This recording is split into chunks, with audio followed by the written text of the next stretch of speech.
So the British Library is kind of more than an ordinary library in the UK. Very impressive, kind of fun building to visit. I will say, although it has a similar name, it has the complete opposite vibes of the British Museum. Not only is the British Museum a place which houses lots of stolen stuff, it also has the atmosphere of a kind of supervillain's lair in which they keep all of their stolen stuff. But the British Library works a little bit differently, because rather than being like a normal library, like your local library where you might go and borrow a book and take it home quite casually, right? The British Library is a bit more articulated towards research. Its core job is to be what's called a legal deposit library. There are other legal deposit libraries in the UK, and essentially the jobs of these libraries are to collect one copy of every single thing that has ever been published in the UK. It kind of stems from a belief that it is useful and helpful to try and have a copy of everything that's ever been published, because it might be useful to researchers in the future. There's kind of two challenges that come with this job. One is that they like to try and collect not just every book that is published by Penguin, for example. They want to collect every book that is published by any kind of publisher that is publishing books in the UK, right? So that also includes weird little publishers that publish local history books about Yorkshire. They think that that is as valuable as what have I got on my shelf? James Joyce's Ulysses, right? Because it might be, right? That knowledge might get lost, and it is useful for them to have. They also try and collect like pamphlets and stuff. I remember like the swine flu leaflet. There was this real fear that swine flu might have got to the UK and could have become a pandemic in the UK, and there was a leaflet sent to every house. And stuff like that feels like quite obvious, but as Magistrum's saying in the chat, there might be a community newsletter that circulates only within your town or village, and they want that as well, right? Because at some point someone might be researching, the history of a particular town, or someone that is born in that town might become famous, and suddenly it becomes really useful to be able to research what was going on in their childhood, etc. So it's a massive operation. And it's really important for researchers who work in libraries. I imagine most universities can kind of like request books. Some stuff I am almost certain can't be taken off site, but you can kind of request books from the British Library if you don't have a copy of that thing. And again, not just books, but newspapers, magazines, weird little pamphlets from towns that were published in 1932.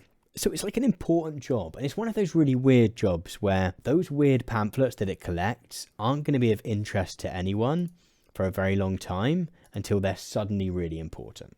But essentially what happened is, back in October, a hacker or a hacking organization, I don't know how much we know about the organization just yet, managed to hack in to the British Library system and essentially got all kinds of data. I think they managed to lock off the system, collect all kinds of data on staff and readers, and essentially held the British Library to ransom. It has essentially kind of knocked out a lot of the services that the library is able to supply.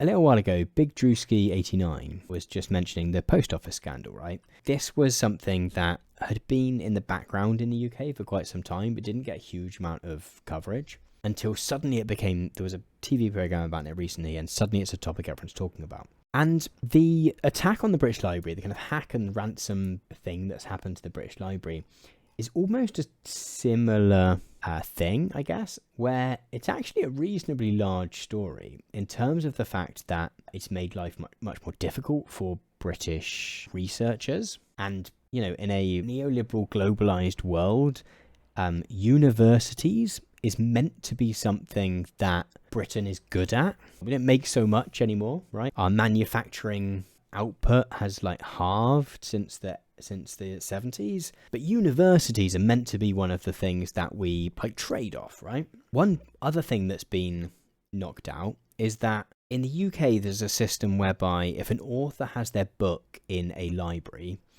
they get paid every time it's borrowed. I can't remember exactly how much it is. Let's look it up. 11p. It's actually really cute. So every time a book is borrowed from a local library or any kind of library, the author of that book is paid 11p, up to £6,600 per year. So presumably, if you're the George Orwell estate, presumably they get £6,600 a year. But it's kind of a nice system. And I've always heard authors talk about it warmly as well. Although it's not a huge amount of money, I think authors like knowing that libraries don't exist in such a way that they don't get anything for their work, but that they do get something. It is the British Library which administrates that system. And so since October, that system has been down because many of the British Library's technical systems have been down. But over the last few days, the British Library have begun restoring some of their services, and that's meant that this story has begun to become a bit more well-known. So Deep Space Renegade saying, did they pay the hackers?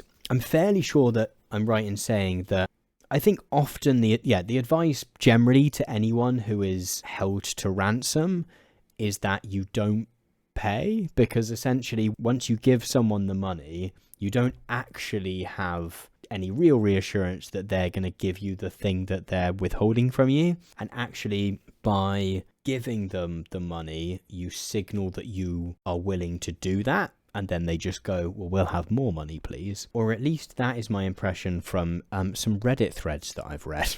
Yeah, and I guess particularly on the level of something like the British Library, which I think I'm right in saying runs like something like the British Museum, where it in some ways won't be owned by the British government, but like basically is. I mean, yeah, but it was talking slightly above about the worry about the fact that if this had worked, it would signal that an organisation that is close to the British government is willing to pay ransoms, and therefore would probably incentivise groups that wanted to secure ransoms by hacking. They'd be like, oh, cool, let's go for some UK-based organisations, right? You know, let's hack the British Museum and such. The closure has got little attention in the press, to the frustration of users.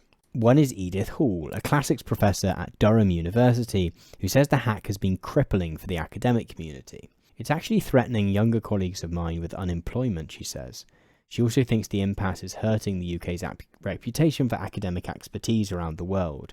I don't think it has happened anywhere in the world to a library of this importance.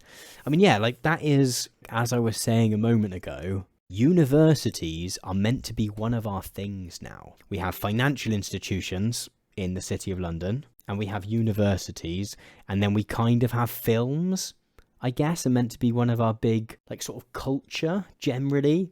But that often doesn't make a huge amount of money.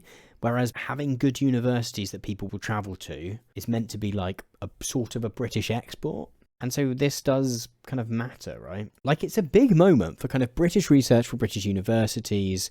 And also, you know, the fact that this was possible doesn't suggest great things. It's worrying, I think. The point that was made at the beginning of this article about the increase of ransomware attacks. I mean, there was one on the NHS not too many years ago.